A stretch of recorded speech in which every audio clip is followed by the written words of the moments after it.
End గురించి కాదు, చెత్త గురించి చెప్పు నాకు, క్లీనింగ్ గురించి చెప్పు నాకు. మీరు జీతం తీసుకుంటుంది అందుకు కదయ్యా, అది ఎండా కాలువ అదంతా నేను కలెక్టర్ వేరే వాళ్ళతో సెక్రటరీలతో మాట్లాడి చేపించాడు కదా.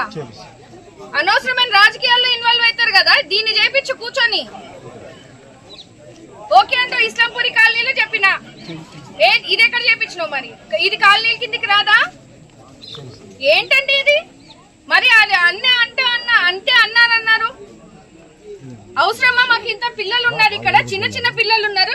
చూపించండి ఇదంతా ఒకసారి చూపించండి. ఇక్కడ ఉన్నటువంటి పంచాయత్ సెక్రటరీలు ఎంత నీట్ గా చేస్తున్నారో.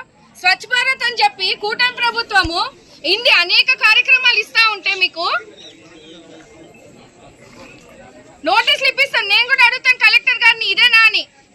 పెద్ద పంచాయతీ బీకేఎస్ మండలము ఎంత ఇది వస్తుంది మీకు? ఒక్క నెల క్లీన్ చేసినట్టుందా ఇది? ఒక్క నెల చేయండి. కూటమి ప్రభుత్వం వచ్చి సంవత్సరంన్నర అయింది. ఒక్క నెల క్లీన్ చేసినా ఇట్లుండదు ఇది.